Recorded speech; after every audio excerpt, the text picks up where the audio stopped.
C'était un beau jour d'été. Mon fils de 5 ans, James, jouait dehors derrière notre maison de banlieue.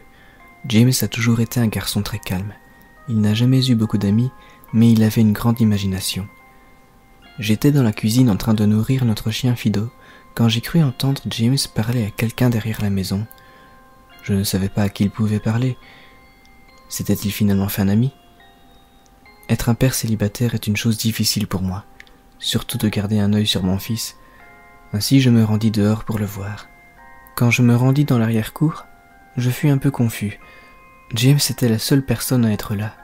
Se parlait-il à lui-même ? J'étais pourtant sûr d'avoir entendu une autre voix. « James, il est temps de rentrer. » Il rentra immédiatement à l'intérieur et s'assit à la table de la cuisine. Il était environ midi, quand je me décidai à lui faire un sandwich à la dinde.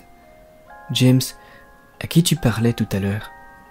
James leva les yeux pendant un moment, puis il me dit en souriant « Je jouais avec mon nouvel ami. » Je lui servis un peu de lait et continuai à le questionner, comme tout bon père. « Ton nouvel ami, il a un nom ? Pourquoi ne lui as-tu pas demandé de manger avec nous ?» James me regarda un moment avant de répondre. « Son nom c'est Jack Kerry. » Je fus un peu étonné par ce qu'il avait dit. « Oh, c'est un nom plutôt étrange. À quoi ressemble ton ami ? » « C'est un clown. Il a les cheveux longs, un grand tourbillon et un nez pointu. Il a de longs bras, un pantalon bouffant avec des chaussettes rayées. Mais surtout, il sourit toujours. » J'ai réalisé que mon fils parlait d'un ami imaginaire. Je suppose que c'est normal que les enfants de son âge aient des amis imaginaires, surtout quand ils n'ont pas d'amis. C'est probablement juste une phase. Le reste de la journée se passa comme d'habitude. Et il commença à se faire tard quand je me décidai enfin à mettre James au lit.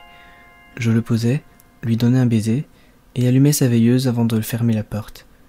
J'étais assez fatigué pour ma part, et je me décidai à aller au lit quand, peu de temps après, je fis un horrible cauchemar.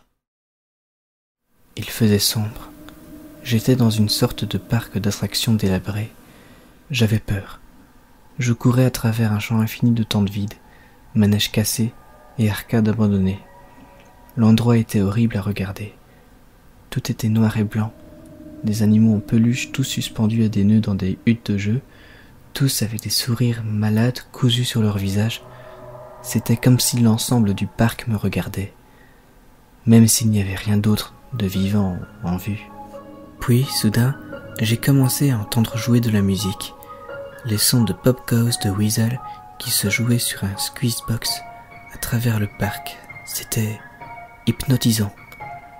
J'ai suivi le son jusqu'à la tente de cirque, presque en transe, incapable d'arrêter mes jambes. Il faisait nuit noire, la seule lumière provenait d'un unique spot lumineux sur le centre du chapiteau.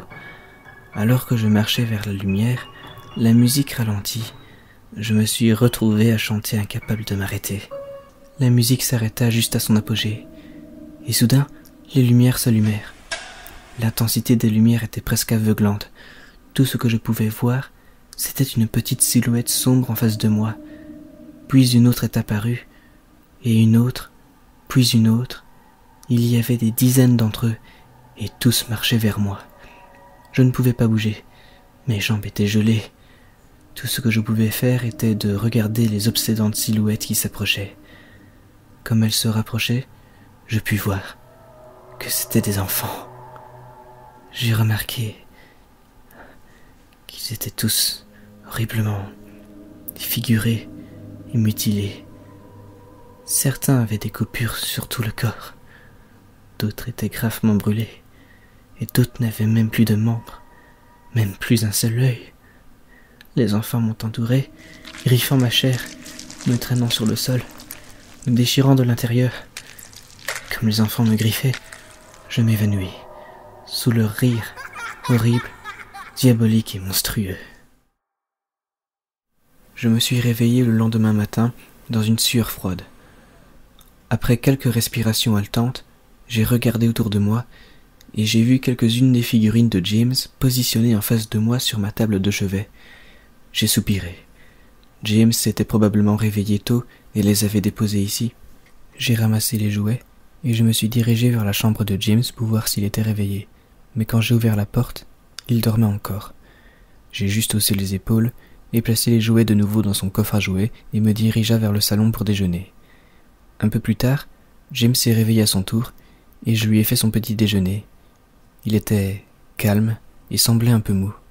Peut-être qu'il n'avait pas bien dormi non plus. J'ai décidé de lui poser des questions sur les jouets. « James, c'est toi qui as mis les jouets dans ma chambre ce matin ?» Ses yeux étaient tournés vers moi pendant un moment, puis rapidement, il se retourna vers son bol de céréales. « C'est Jack Kirry qui a fait ça !» Je levai les yeux et répondis « Eh bien, demande à Jack Kirry de laisser les jouets dans ta chambre. » James hocha la tête et termina son petit déjeuner, puis décida d'aller jouer dans l'arrière-cour. Je suis allé me détendre dans le salon et j'ai dû m'assoupir, car je me suis réveillé quelques heures plus tard. « Merde! Je dois surveiller James !» Je m'étais un peu inquiété. 2 heures étaient passées et voilà que j'avais oublié ma résolution de le surveiller. Je sortis dans la cour, mais James n'était plus là. Cela commençait à m'inquiéter. Alors je me mis à l'appeler. « James! James, où es-tu » C'est alors que j'entendis un rire provenant de la cour avant. Je me suis précipité à travers la porte à l'avant de la maison. James était assis sur le trottoir. Je poussai un soupir de soulagement et me dirigeai vers lui. « James, combien de fois t'ai-je dit de rester dans la... » « James, qu'est-ce que tu manges ?» James me regarda, puis fouilla dans sa poche et en sortit une main pleine de bonbons durs et de toutes les couleurs. Cela m'a rendu très nerveux. « James, qui t'a donné ces bonbons ?» Il ne répondit pas. « James, s'il te plaît, où as-tu trouvé ces bonbons ?» James baissa la tête et dit « Jack Kirry me les a donnés. » Mon cœur se serra. Je m'agenouillai pour le regarder dans les yeux. « James, j'en ai assez de ce fichu Jack Kirry machin chose. Il n'existe pas. Maintenant, c'est une situation très grave et j'ai besoin de savoir qui t'a donné ces bonbons. » Je pouvais voir dans les yeux de mon fils en larmes. « Mais papa, Jack Kirry m'a donné ces bonbons. » Je fermai mes yeux et pris une profonde aspiration. James ne m'a jamais menti à moi. Mais ce qu'il me disait était impossible. Je lui fis cracher les bonbons et je jetai le reste. James semble être en forme. Peut-être que j'ai eu une réaction excessive après tout. Il aurait pu les avoir de la part de Tom et Linda d'à côté, ou de Monsieur Walker dans la rue. De toute façon, je vais devoir garder un œil sur James. Cette nuit-là, je mis James au lit comme d'habitude, et je décidai d'aller dormir plus tôt. Soudain, j'ai été réveillé par un grand bruit venant de la cuisine. Je sautai du lit et me précipitai dans les escaliers, paniqué. Quand je suis arrivé à la cuisine, je fus horrifié. Toutes les choses sur le comptoir avaient été jetées sur le sol, et notre chien Fido était dans un état près de la mort. Son ventre était bourré de bonbons, du même type que ceux que James mangeait plus tôt ce jour-là. L'état dans lequel j'étais fut rapidement brisé par un cri aigu venant de la chambre de James, suivi de gros bruits. J'ai vite attrapé un couteau dans le tiroir et gravi les escaliers avec la vitesse que seul un père dont l'enfant est en danger pouvait avoir. Je fonçai à travers la porte et allumai les lumières dans la foulée. Tout dans la chambre avait été renversé et jeté sur le sol. Mon pauvre fils dans son lit pleurait et tremblait de peur. Une piscine d'urine étalée sur les draps. Je pris mon enfant et courus hors de la maison. Puis j'allai du côté de la maison de Tom et Linda. Heureusement, ils étaient encore réveillés. Ils me permirent d'utiliser leur téléphone et d'appeler la police. Il n'a pas fallu longtemps pour qu'ils arrivent et pour que je leur explique ce qui s'était passé. Mais, à ma grande surprise, ils me regardèrent comme si j'étais fou. Ils fouillèrent la maison, mais tout ce qu'ils trouvèrent fut notre chien mort et nos 2 chambres saccagées. L'officier m'a dit que quelqu'un était probablement entré dans ma maison et avait fait ça avant de fuir quand il m'a entendu monter les escaliers. Je savais que ce n'était pas vrai. Toutes les portes étaient verrouillées et aucune des fenêtres n'était ouverte. Le lendemain, James est resté à l'intérieur. Je ne voulais pas qu'il sorte de ma vue. Je suis allé dans le garage et j'ai trouvé son vieux moniteur pour bébé. Je le lui confiai, lui demandant de crier si quelque chose arrivait dans sa chambre ce soir. Enfin, j'allais être en mesure de l'entendre. Je suis allé à la cuisine et j'ai attrapé le plus gros couteau dans le tiroir pour le mettre sur ma table de nuit. Ami imaginaire ou pas, je n'allais pas laisser quoi que ce soit faire du mal à mon fils. Le soir est venu assez rapidement. Je mis James au lit. Il avait peur, mais je lui ai promis que je n'allais pas laisser quelque chose lui arriver.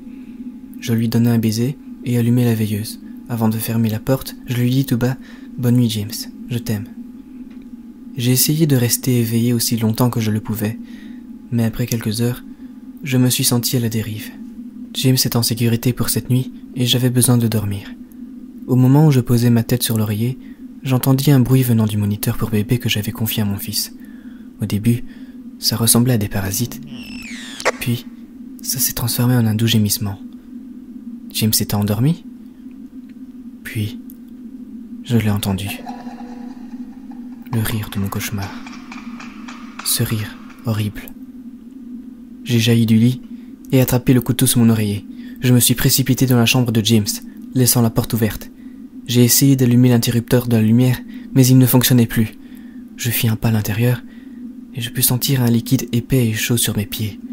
Soudain, la veilleuse de James s'alluma et je pus voir l'horreur absolue en face de moi. Le corps de James était cloué sur le mur, les ongles perçant à travers les mains et les pieds.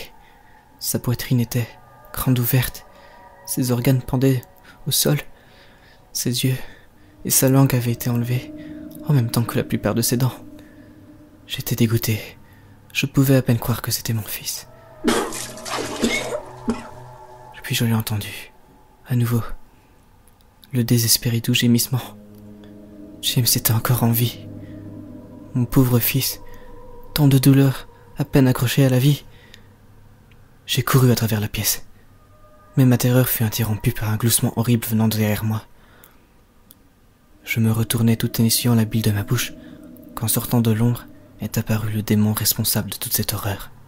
Jack Kirry, la peau blanche telle la neige, et les cheveux noirs emmêlés pendant jusqu'à ses épaules. Il avait des yeux blancs, entourés par des anneaux noirs sombres.